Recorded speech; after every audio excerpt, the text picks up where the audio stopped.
if I were a buyer, what's the information I'd need to know before I go through that? And I think that's the benefit, is having been a buyer internally for half of my career. It's just been frustrating when I go to a page and I'm like, cool jargon.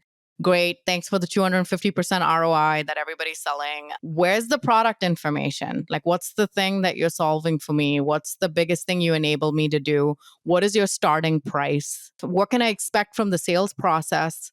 If I submit my information right now, what's going to happen? Am I never going to hear from you again? Or am I going to hear from you in 24 hours? Am I going to get a demo right away? Those are some questions that I think we can answer beforehand. We don't need to gatekeep that information. Exit.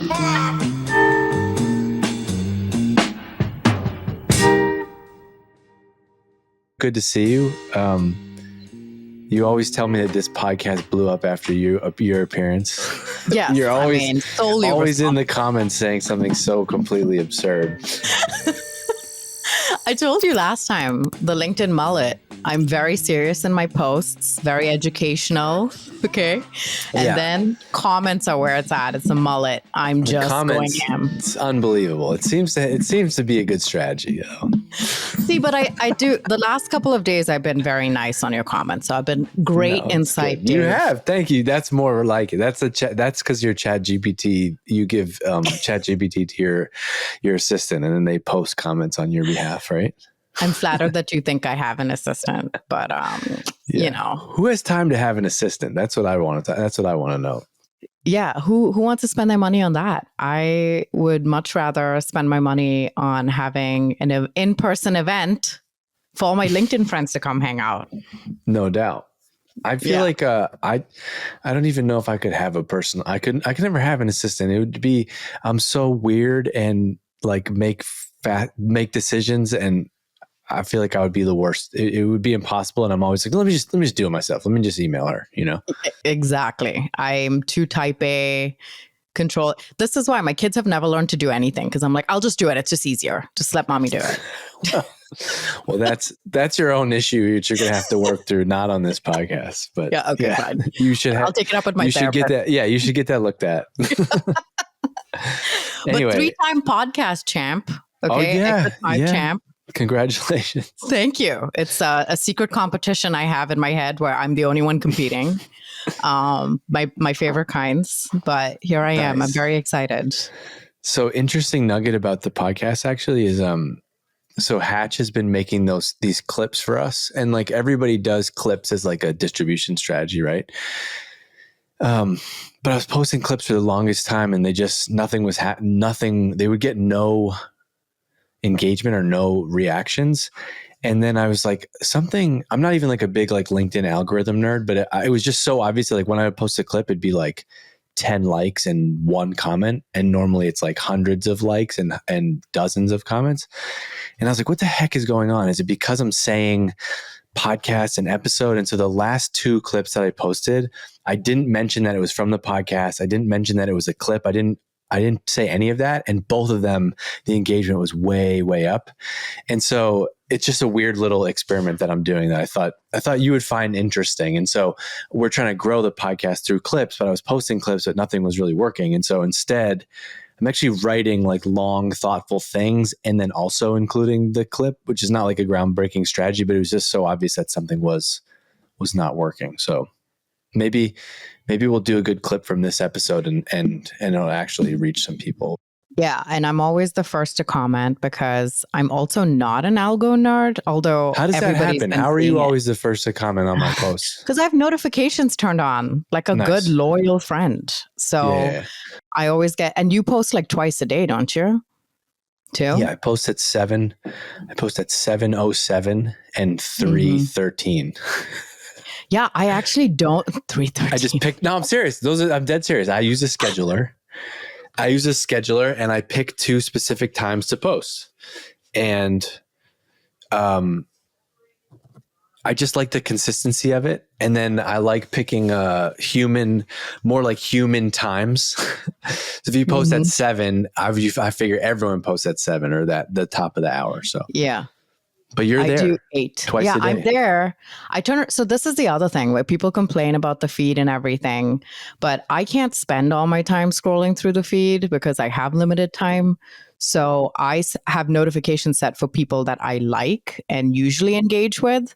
And I just go over to their profiles every day to support them. And then Can I I ask you log a off question and do about, my work. do Yeah. you have friends? Do you have like friends who are not in this world and can't actually understand what on earth you're using LinkedIn for? And meanwhile, LinkedIn is the number one, like drives the most of your business. Do you have that scenario? I have that scenario. Yes. Yes, a lot. They're like, great, great internet company. Very good. Like my mother-in-law, just like she keeps running into people at this like diner she works at. And she's like, you need marketing help? My daughter-in-law and it's like this plumber or something like that. I'm like, I mean, I can help. I guess I Please can help don't. him, but it's a little bit different. Yeah, they're like, you use LinkedIn. That's interesting. Yeah, LinkedIn. I have to show her like what it is, you know? Meanwhile, it's literally the number one way for you to like feed your family. Yeah, and it's so funny because she thinks it's like a little bit of a game. If I actually she When I told her that I was coming on the podcast, the first time and when it was just starting, she thinks that I run a podcast. So every time she runs into me, like she'll come and visit, she's like, "How's your podcast going?" I'm like, "No, I don't have one. I'm just on other people's." No, I just go on other people's on other but like she can't possibly understand like, wait, what could they even be talking about? I've been dealing with this for my parents for 15 years now. And I'm not saying this I'm saying this because I love to have that perspective. I'm like, oh yeah, this is an interesting bubble that I'm in. Oh yeah, totally. I mean, tomorrow LinkedIn goes down. I have to think about what I'm going to do in that regard. But I'll go annoy people on YouTube or something. I don't know. Yeah, that would be a challenge. How much has LinkedIn, on a serious note, like how much has you treating that as your blog for your brand? You were in-house director of marketing, running, doing marketing at a SaaS company, like a lot of people that will listen to this. You kind of realized, did you go out on your own? Like what led to you going out on your own? I forget. Just bring me up to speed. So I started writing on LinkedIn just for fun. I wanted to start a parenting podcast because my daughter she was always been very sensitive. And I was like, okay, there's no resources for people with sensitive children who don't have like a medical condition. They're just temperamentally sensitive. Yeah. And then I read something about podcast marketing because I'd never done that. And it said, well, you can't just start a podcast. That's like having a house party and no one knows who you are and you're inviting everyone to your home. They're not going to come to your home. You got to go out, socialize downtown and bring everybody in. So I was like, oh, that's a really good analogy. So I went to Twitter and I had like 1.5 followers. I'm like, oh, this is not going to work. And then I went to LinkedIn and I had 1,200 connections. And I'm like, yeah, it's going to be kind of weird if I come out the gate with parenting content. Going to be like, what's going on with Tas? Is she okay? Ma'am, you good?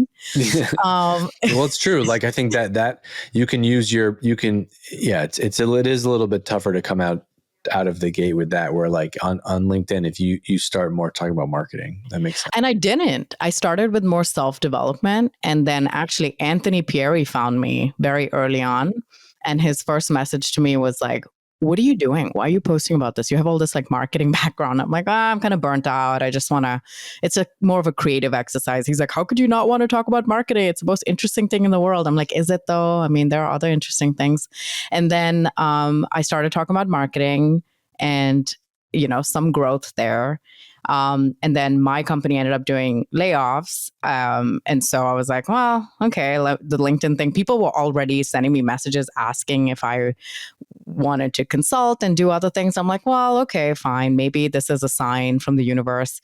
So I started doing that. And then, there's all this talk on LinkedIn about niching down or niching down if you want to be fancy. I'm not that fancy, so I'll say niche. And you included, you were like, pick a niche, go for it, talk about something specific. Because I think the first time you and I talked, I was kind of like fractional head of digital. I didn't really know. Yeah. We were just talking about general digital and website. Yeah, now like you have like 10 things on your LinkedIn profile that say digital strategy advisor. It seems like you've really found your business. Yeah, it was crazy. I went landing pages. It was kind of a good marriage between my website experience and then the distribution end with the digital stuff.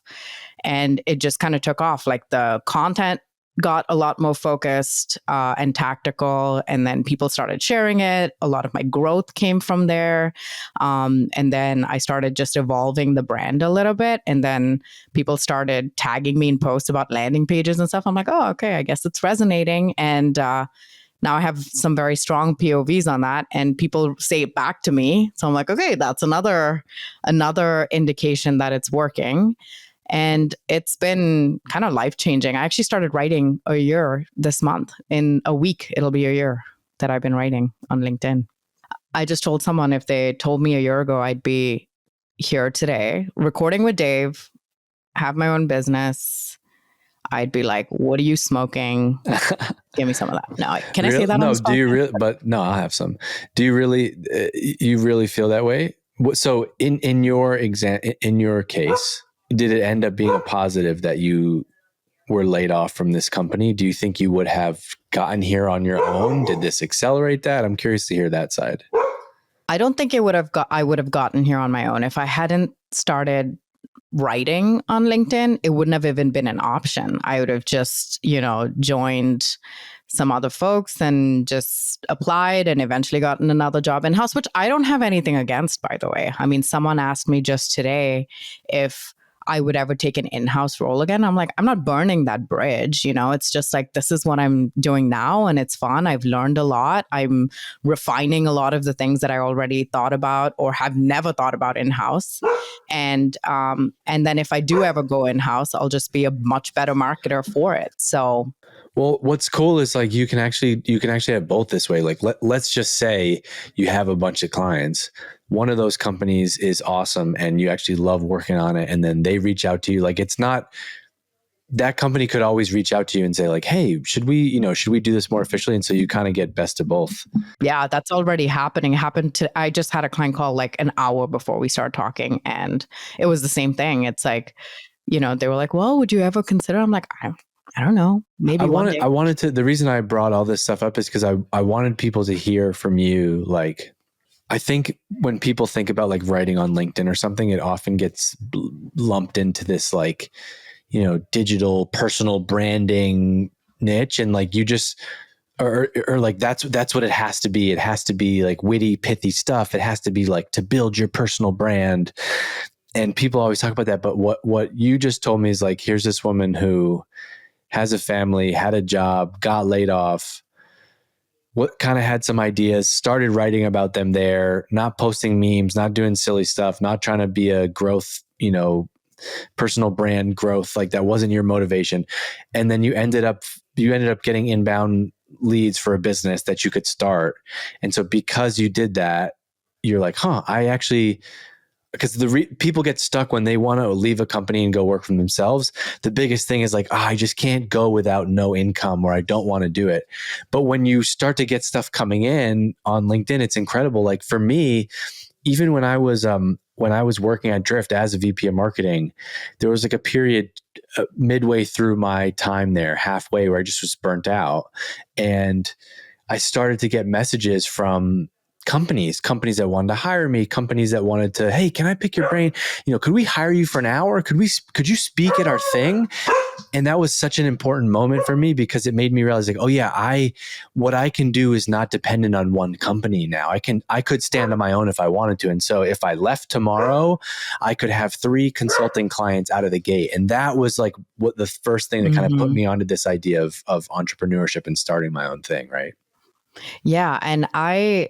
And that's the other piece too, which is, I wasn't planning on it. And today there are people I talk to. I have networking calls like every week now.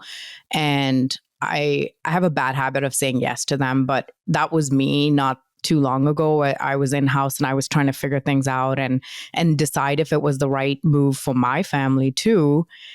And the thing is, I always tell people, I'm like, it's not about whether to start a side hustle or go out on your own or, tell corporate America, like, to, buzz off or whatever. It's about giving yourself some options. And those options aren't necessarily for you to abandon your career path. It's just options to be looked at with respect in your field, to learn from other people, to get on podcasts and talk about things that you're passionate about, or just pursue something on the side, as more of a creative exercise versus like this agenda to try and hustle and get your way out of it.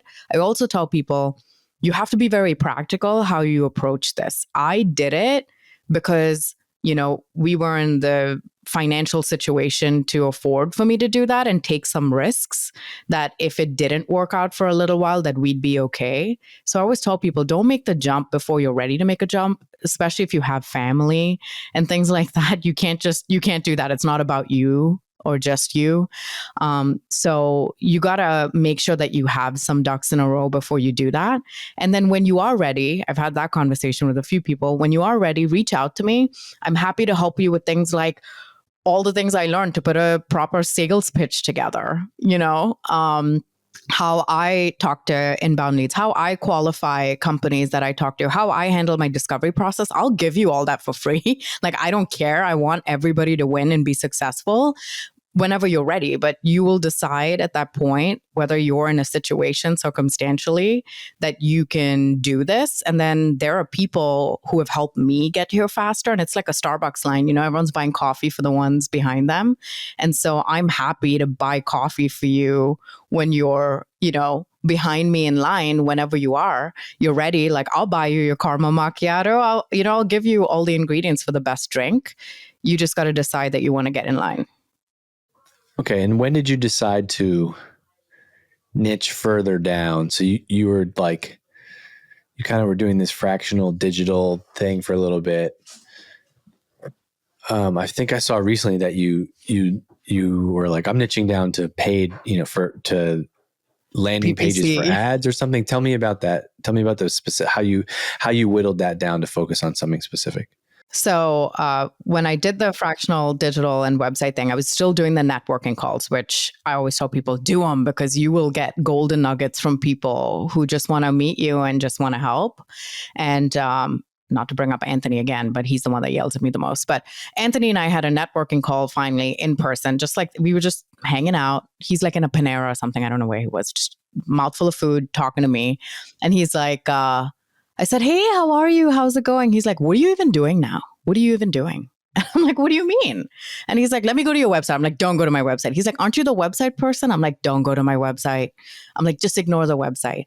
And then he's like, look, Rob and I have worked with 150 companies. If anybody listening doesn't know who I'm referring to, it's Anthony Pieri and his partner, Rob Kaminsky, who run Fletch. Anyway, so he is like, and the website is fletchpmm.com if you want to check it out. So they help early stage B2B horizontal startups with homepage messaging. That's how niche they are. So obviously huge advocates of the niche. And he said, look, maybe this will give you some direction, but we talk to a lot of startups and they want us to do more than just the homepage. They want us to do like landing pages with paid ads. That's just not our forte. We play where we're good. But based on your background, I'm looking at this. You have all this, like the 400 websites that you have worked on or touched or whatever. And then you have the digital side of things. Like, you would be such a good match to marry the paid ads and the landing pages. And looking at that, I was like, okay, well, kind of makes sense. We get off the call. I'm sitting there, I'm twiddling my thumbs. And then I was like, well, screw it. I'm going to just try it.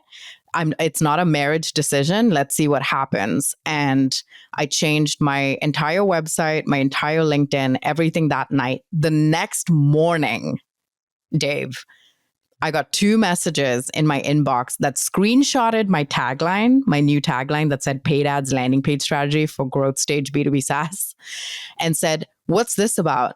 And I was like, well, I'm trying this new thing where I'm niching down on like one specific problem. They're like, cool. Hey, do you want to join us on this RFP with this B2B SaaS company? And then another one's like, do you want to somebody reached out to you? Yeah. Like just a person? 2 agencies reached out to me who were doing an RFP for 2 growth stage SaaS companies. And they were like, do you want to join us as a landing page person? We need a freelance person who can do this. Yeah. We need someone with your background to do landing page strategy, not just like CRO work, like landing page for B2B.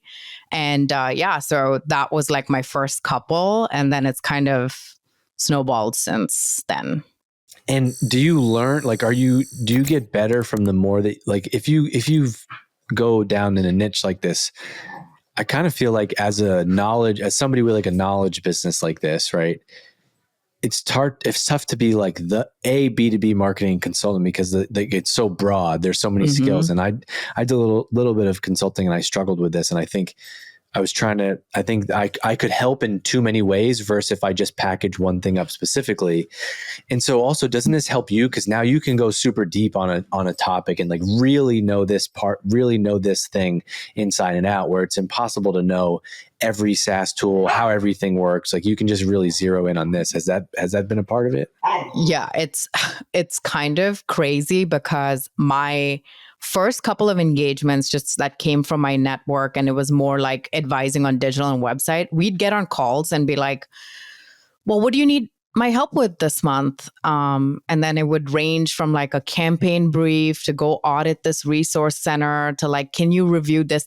It was like the client was kind of struggling with what to give me to do, right, because they didn't know what problems I could solve, because I was right, like, I can solve everything. It and doesn't so help you bring like repeatability to the business. So then they're sitting there going, well, I don't know if we got that much value. We'll come back to you and we don't want to waste your time. And when we have something specific.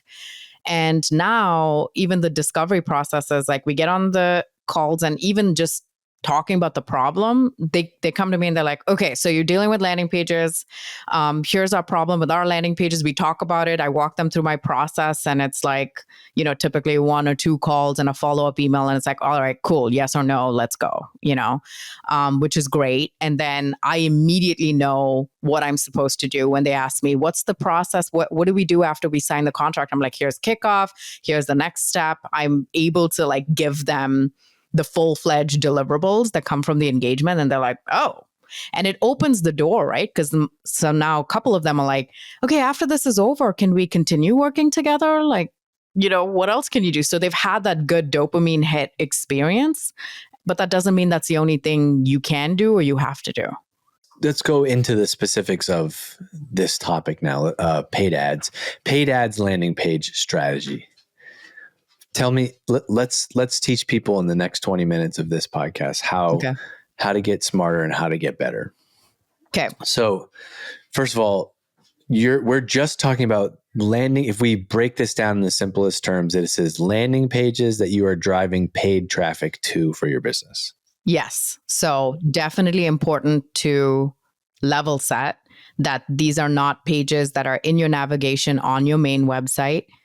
They are isolated pages that you create. Sometimes they do it with tools like Unbounce and stuff, but my recommendation is always to use your own CMS, but you're just going to make them non-searchable, so non-indexed, no follow by Google, and you only use specific distribution channels to send folks there. So it could be, PPC or paid social, or an email, but I only deal with the paid distribution part. And there's a reason for that too. All right. So first of all, what mistakes do people make? Why does somebody need to fix this? So I think that the biggest mistake is that we treat B2B landing pages the same way as we treat B2C landing pages, which is we think that some CRO hackery and sorcery is going to help someone make a buying decision on a 5-figure ACV purchase a lot faster. Changing some button colors isn't going to do that. And so some of the things is when I always ask people, I'm like, when you close your eyes and you picture a landing page for that kind of purpose, for a lead gen type purpose, how do you picture it? You got a form on the top right. You got a little H1. There's a little text. There's a little blurb. And then it's like, download now or request a demo, So when you have a form that's right there, when you come to the page, you're asking someone to marry you before you've even dated them. right? Which would be kind of scary if you were actually doing that with Tinder. What do the kids use these days? Do you know? I met my husband on Tinder, so I'm out of the game. I'm very out of the game. So I Hinge, think if I answered that question, if I knew an answer to that question, it would only serve to get me in trouble. It would not help me in any way. So I have no idea. I think we're both safe. Okay, that's good. Whatever dating app, but sure. so I think that's the biggest piece. So you're working with B2B. Where are most people that you see that are spending money on ads to drive to landing pages? Where are they spending that money on? And what is typically are there any common denominators between like the content and the offer? Is every company doing something different, or are there kind of general patterns that here, most of the B2B companies that I work with are spending on these channels and they're trying to drive to these pages to do X? Yeah, there's common denominators for sure. So can you summarize? Can you give us some like general learnings? Yes, they are typically spending on paid search through Google primarily. Okay. LinkedIn. Yep. Which is pretty standard. I mean, those are the first two I'd recommend anyway. Actually, if they were not doing anything, the first I would recommend would be just search, because LinkedIn can be expensive. Yeah. And then the common denominators that I see landing page wise is either too top of funnel content. So lots of gated white papers and lead magnets and things like that to just drive a huge volume of conversions, right? Yep. And then the other piece is they have too many landing pages that just say nothing. And the third one, which is my favorite / least favorite, is just dumping everybody on the homepage. And I always use this example, which is imagine you're searching for golf pants. You're a golf pants guy, right? Sure. Golf pants. Also just known as pants. And there's pants just as a category also. Just, you know. I was trying to relate to you, Dave, okay? I know nothing about golf or sport. You did good. Sport. Sorry. Keep going. Keep going. Sorry. You're looking for pants, and then Old Navy dumps you on their homepage, and you're like, okay, now I got to navigate to the pants section, but now they're throwing hats in my face. So there's a lot that's going on there, and we do the same thing in B2B and somehow think it's okay. So those are the scenarios that I typically see. And then the other part is someone comes to me and they're like, I have 200 landing pages. I'm like, why do you have so many? So all right, this is great. This activity thing to manage, you know? I'm putting this together. Okay. So basically there's a couple elements. I'm just spitting this back to you. That channels where what people are doing is using mostly paid search and LinkedIn to drive to landing pages. Then you have content. Then it's like those are the channels. Then the content, what they're doing is they're spending to drive people to a landing page. Actually, worst case is they're spending to drive people to their homepage. Okay, so step one would be like let's fix that and create some landing pages. But then most of the landing pages that you see are either they're driving people, and then this is why they're reaching out to you because this isn't working, and working is typically defined as like we're spending money but we're not getting customers. Okay, so this is not working, and it's not working because it's either too top of the funnel. So we're not selling our SaaS product because we're sending everyone to some ebook about 5 personal development tips or whatever, you know, five books every salesperson. We're driving LinkedIn ads to 5 books every salesperson should read, and we're trying to sell them a CRM. Yes, exactly. Roughly, okay? You got it. Mm-hmm. Okay, and then. Or they're just the landing page content is just, it's not very good. And I've done this before where it's like, we just got to get a landing page up. You kind of just clone an existing one and you don't actually spend time on it. Versus like if you actually spent time and really did good product marketing and wrote a good story and wrote good copy, it'd make a big difference. Okay, cool. Yes. All right. I got my head around this. What about creative? What about the actual creative of the ad? Are you touching that in that? Wouldn't that be a piece of this, like diagnosing this funnel? It's kind of a piece. I do landing pages first because that's exactly right. We always think of it as an afterthought, right? We go through all the approvals for the ads, the targeting, what the campaign is. We have weekly meetings about that. And then someone cobbles up a landing page and throws it together. And I'm like, well, if you had the landing page first, right? everything else should just kind of follow. And so you're looking at like a search query first, you build the landing pages, you also look at your internal documents and, your product marketing components, which are super important. We can talk about that part of the process because that's a huge part of my process actually. And then the creative is essentially going to mirror what's on the landing page. So I'm less worried about the creative. Even when we audit them, we're like, well, your creative can only do as well as like your landing pages or the query that you're trying to satisfy. So don't spend as much time proportionally on the ads themselves right away. That will naturally come if you get the other pieces together first. So what should the offer be? And this is where I don't have good thinking of it. This is not an area that I'm strong in, but you said earlier, like, it's not like B2C advertising, and in B2C paid advertising, it's like conceptually, at least to me, again, I don't have experience in this world, is much easier, right? Like hey, you visited my site. I now want to sell you deodorant. Click here and buy the deodorant. Pretty simple, right? I think that's easier to optimize. Like, you might not be good at it, but like is it the price? Is it the packaging? It's easier to optimize that. Is it the offer? In B2B, I don't have a good framework for thinking of it because it's like, well, this person, of course, they're not going to buy right now. Mm-hmm. So what do we show them? And then if we just show them like an article, how do we then like track that through later? And then if we give them step 1, step 2, step 3, it's not always linear and it's a little bit muddier. And so how do you think about what you should be driving someone to when you're using paid traffic in a B2B context? I'm so glad you asked, Dave. Okay. Thank you. So and by the way, for people listening, like, this is what's fun about doing this podcast is like, I don't always like to just like interview someone. I think I'm trying to use this to learn. And I think that if I learn, it becomes good listening for you as opposed to be like, great, and so that's literally, I'm literally like treating it as a class. I'm taking notes right now. And so this is great. Keep going.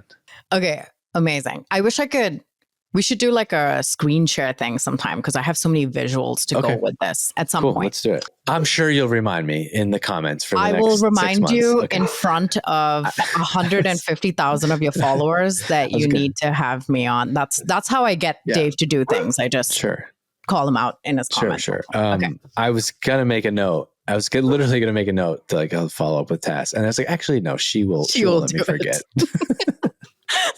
I promise I won't. Okay. So one of the other mistakes that we make is that we also try to measure the B2B landing page performance like B2C. The problem is with B2C, there's less risk to purchase, right? Dave can make a decision on a new deodorant because maybe he's out of like $20 at the most. Which would be a very expensive deodorant, by the way. But you're likely not going to make those decisions or force anybody to make those decisions for a B2B product that is generally very expensive. It requires a lot of stakeholders. No one's making those decisions by themselves because they don't want all the accountability by themselves. And so I actually teach people how to look at the metrics to support the landing pages themselves, because just because you're not driving conversions from a landing page does not mean that it is not working. So that is the first thing. I'm with you, but how do I know it's not working? Like, how do I know that? How do I prove that out? That story is a little bit harder, but I actually even posted today about how I track landing page performance. And there's just 2 buckets. There's consumption, because B2B is very information research driven.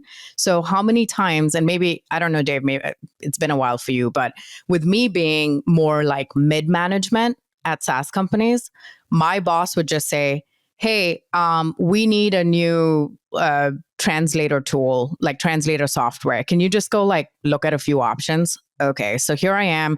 I'm doing the research. I'm looking at the companies. I'm going to landing pages. I'm getting targeted by the ads. I'm going and looking through all of this stuff. I collect my information, right? So I'm probably not going to convert on the landing page right away. I look at the landing page. I collect the information that's on there. I take down notes. My one-on-one with my boss is on Thursday. I can't really make a decision to contact these companies and waste my time before I talk to her. So I leave the landing page. I'm going about my life. 4 days later, I have my one-on-one with my boss. And then I'm like, hey, I looked at, 1, 2, 3, 4, 5 vendors here. They seem like good options. Is this still a priority? Do you want me to pursue it? Let me know. And then I'll go set up demos with them in discovery. Yeah, cool. Still a priority. Go for it. Cool. Now I go back. I can't find the landing page. So what do? I go back directly to the main website and I sign up for a demo there, right? That's like... That looks like that's amazing. That would be like me seeing that and being like, yeah, they came through the website directly, organic search. Mm-hmm. So, but can you measure that? Like if you have cookied somebody or something, or if they viewed your site, is that possible? You can go LinkedIn ad to viewed this landing page to 6 weeks later sign up for a demo. Would you be able to see that history? I mean, kind of. It depends on some of the tools that allow you to do that. Like some platforms do like view through, it's like if you have viewed this ad or this page and then 21 days later you came back to the page and converted. I mean, a lot of companies do that. It's like hard to trust. But for me, in the simplest form, I'm not trying to get anybody to buy new tools and like do all these like crazy analytics. You're looking for little signals, but you just have to understand where to look. And it's not always on the page itself or in the campaign itself. So what I do is I look at, here's when we launched our foundational campaigns. I call them foundational, like not the white papers, not the accessory, like webinars and events and stuff. I'm looking at like the foundational, and we can talk about those frameworks. I have foundational frameworks of landing pages that you would massage over time that are very informational. Look at the launch of those and then look at the return visits to your main site if there's an uplift. So if you have generally 20% that are return visitors to your site, but after launch, that goes up to 25%. You're looking at that incremental of like people are coming back and having touch points with you over and over again. And according to Hockey Stack, it could be 48 times on average before they become an MQL. So you want them to keep coming back 48 times. So we're looking at that return visit data as well to determine overall lift of the website.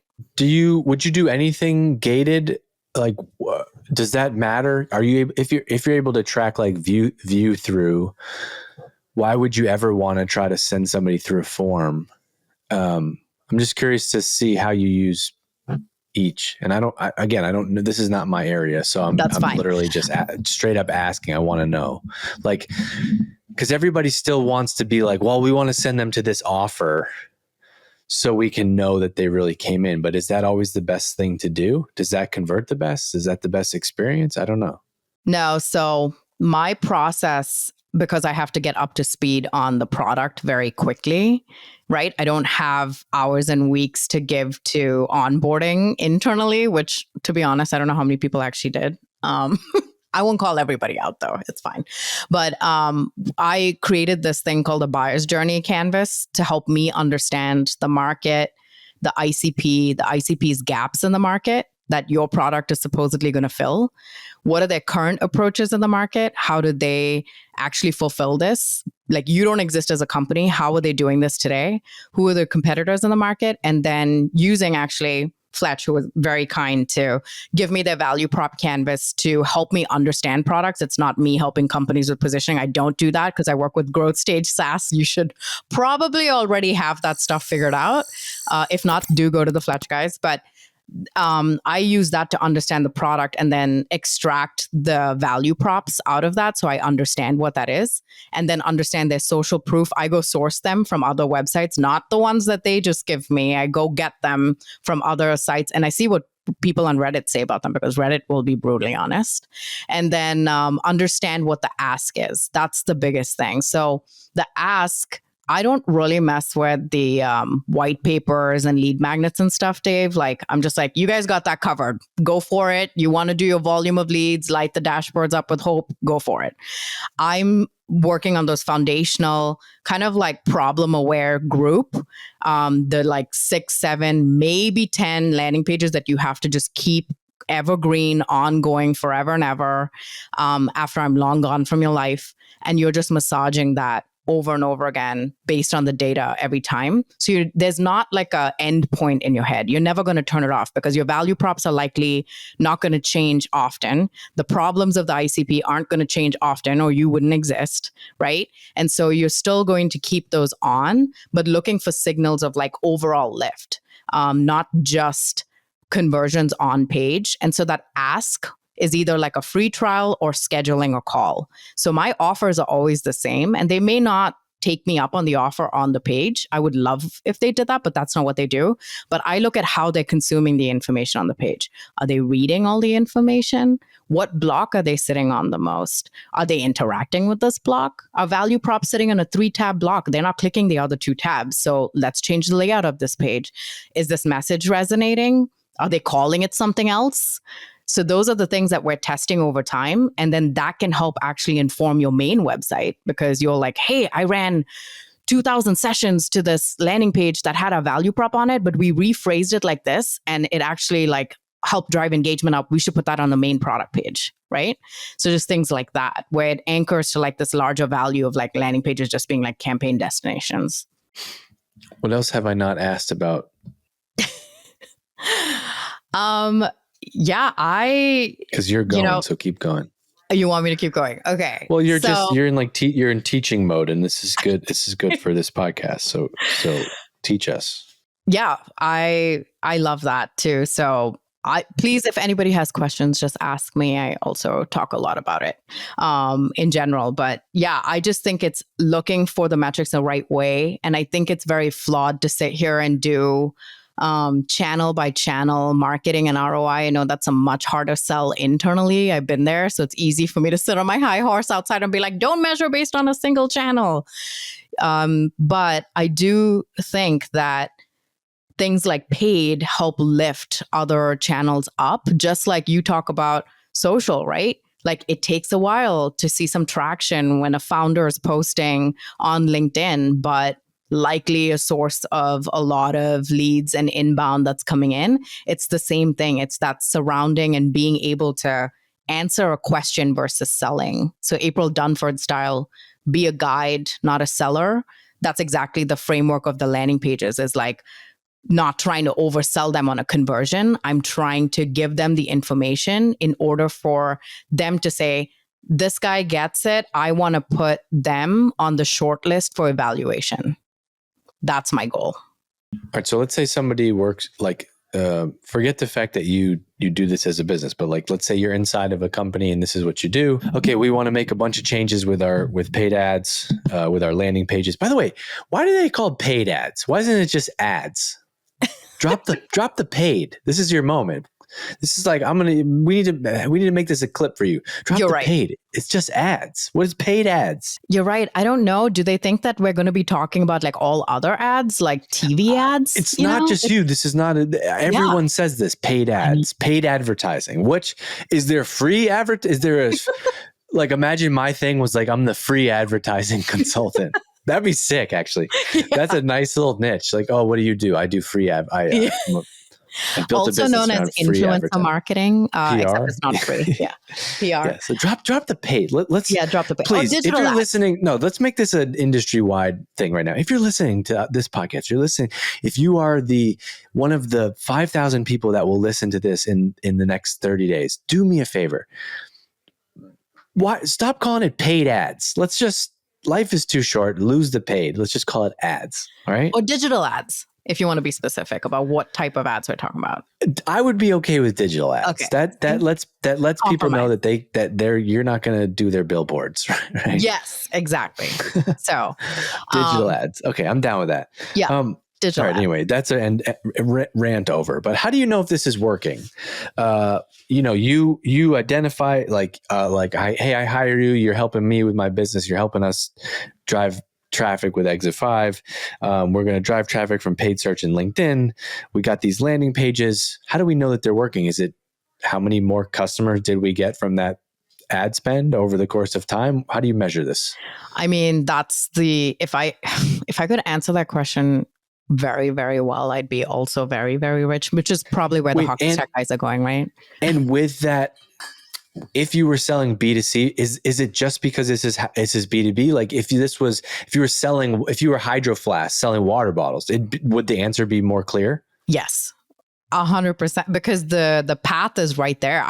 There was a brief point where I was doing B2B to C, and it was insurance, and they could actually add the marketplace insurance to their cart. And we would look at abandon rates all the time and then try to retarget those folks with the abandonment, who had abandoned the form and things like that, which I guess we could do some of that here. But with those long sales cycles, I mean, we're not going to see immediate ROI. Who said it the other day? Someone said it on LinkedIn, where it was like, the marketing you do today is what's impacting purchase decisions next year. And so we're not going to be doing that. But the thing is, when companies come to me, they already either have a hunch that their money's being flushed down the drain, that it's not driving what it needs to be driving. They know that their landing pages or their distribution, like something is up or it's different. And these are companies who might have a huge volume of leads, but then when they're not closing, they're not turning into opportunities, or the quality is crappy, that's when they come over and they're like, what do we do? And we know our landing pages are crap. Our distribution is silly. It's so messy. We have so much stuff going on. We've inherited it based on like these 5 different hands it's shifted. We don't even know if we're doing it right. Just help us with like, what's the foundational like starter pack? And I'm like, cool, I got you. So we get some clarity on what the product is. Everyone's aligned on that. And then we use a very like product focused, customer focused like way and methodology and messaging to actually put things on the page. So I always write the pages like, if I were a buyer, what's the information I'd need to know, right? Before I go through that. And I think that's the benefit, is having been a buyer internally for half of my career. It's just been frustrating when I go to a page and I'm like, cool jargon. Great. Thanks for the 250% ROI that everybody's selling. Where's the product information? Like, what's the thing that you're solving for me? What's the biggest thing you enable me to do? What is your starting price, right? Give me some info. What can I expect from the sales process? If I submit my information right now, what's going to happen? Am I never going to hear from you again? Or am I going to hear from you in 24 hours? Am I going to get a demo right away? Or is someone going to harass me first? For a discovery call. So those are some questions that I think we can answer beforehand. We don't need to gatekeep that information, But the answer is no. We don't know how to really measure this. Oh, yes. Back to that. I think we can. It's going to take some time, where it may not be something that's like direct attribution to paid, right? Because if people are coming back to your page, you're seeing that website lift. So I look at it as, you're coming back. Are you getting direct, like, are your overall hand raisers on the website, are they increasing, right? What's the rising tide? Right. What's the interesting. Thing? So you're not willing to just say, let's just look at paid channels and direct conversion from those paid, because you're like, damn it, I want credit for the people who came back. I don't even want credit. No, I'm just being silly. I'm explaining that in like the simplest terms to like, we may have driven that. That's interesting. So that's what's challenging about B2B buying today, is like, it's not, you don't control that. And so your example earlier might be perfect. It's like, I saw that ad so long ago, and that's how I first got on the radar. So, so you could also basically then compare, what you're saying is compare overall hand raiser, like look at each channel, but also let's look at overall hand raisers during that time, because there's a possibility that also could have gone up. Cool. Yeah. And so you could have had, like 200 a month. Then you launch these foundational campaigns. Maybe a month goes by or two, you're seeing 250. So is the overall number going up? And so I know that we always say the B2B buying journey is the problem. No, it's the B2B measurement journey is the problem. It's how we're measuring our performance. It doesn't align to how buyers buy. So we're blaming the journey, but it's us. We're the problem. Hi, it's me. Right? Taylor Swift. Every time I'm on your podcast, I quote some song. I think last time was Doja Cat. And so this time it's Taylor Swift, who I don't even listen to. But so it's like, hi, I'm the problem. I'm measuring this wrong, or I'm putting all this pressure on my demand gen person to tell me how much content syndication is driving. But it's like, how much are all of those contributing to the overall bucket? And we need to look at the overall bucket. How well is marketing doing right? In driving demand for our product. And I think that's what we need to be looking at. But that's what I tell them. I'm like, I'll tell you if people are engaging on the page, the engagement level will give you a good indication of, is your message resonating or not? Are they collecting that information? I look at heat map data. I look at session recordings. I'll watch recordings. I'll watch 10-minute long recordings to see what they're doing on the page, because that's an indication of how much they're absorbing, because it's information heavy. All right. And Hatch, if you're listening to this, even if we get sued, it's worth it. Can you take this can you make the task clip with Paint the Town Red quietly playing in the background? Yes! That would be fantastic. Oh yes, finally. No, there's no way that's going to happen, but it's a good thought. What innovation can happen in this space like that? If you had a company that you really wanted to just like, hey, ignore all the best practices. Like if I just gave you the Exit 5 credit card and said like, do you have carte blanche? Like what's the stuff that you'd want to do here that either you haven't got to do or not enough people are doing that you think would make a big difference? The biggest thing is, I always tell people what's not going to solve their problem. You don't need more campaigns. Marketers don't need more stuff to do and manage and more activities. And they definitely don't need more budget, which everybody loves hearing. I'm like, you don't need to spend money. I have a client who spends $3,000 a month. I have a client who spends $500,000 a month. So on paid distribution, you don't need any of that. What you do need is, I know it's insane. What's the mix of that 500,000? They're both on extreme ends. Most of mine are like the middle, somewhere in the middle between like 30 and 100K a month. Crazy. In spend. Yeah. $500,000 a month. I'm not I know businesses exist and spend that much money on digital. It's just whenever I hear it, especially now that I have a business and I think about what we spend and stuff, I'm like, oh my God, that is insane. More money than we'd spend in an entire year in 30 days. Can't even. Yeah, exactly. So, but it's a big business, so they can. That's nothing for them. And there you go. There's your case to hire me as enterprise CMO one day. There's no experience managing large budgets. Yeah, there you go. I don't think that you need. The reason why I do it around digital ads is because you need. Good see, I listen. The reason you need digital ads for the landing pages to succeed is because I'm just trying to get a way to drive your ICP through targeting, right? Drive your ICP to these pages to see how they're interacting. So I look at landing pages as like a sandbox environment where we can play. We don't have to worry about Susie in product or, Sam in sales trying to tell us what to put on the website. We have kind of a little more autonomy in the space to like rapid test and ship and see how our ICP actually responds to the page. So I tell people, don't worry about the offer. Like everybody wants to put the form. What if they don't see the form? Trust me, they know how to get to the form. You're fine. So the form and the ask is all the way at the bottom. I focus very much on what's in it for the buyer. Very nice. All right, Tas, this was great. A quick little masterclass. I even wrote this out. My first headline was paid ads landing page strategy. No, we can't use that one anymore because we can't say paid. Why your B2B landing pages aren't converting with Tas Bobber. Yeah, that's a good one. Hey, now. There you go. B2B SaaS.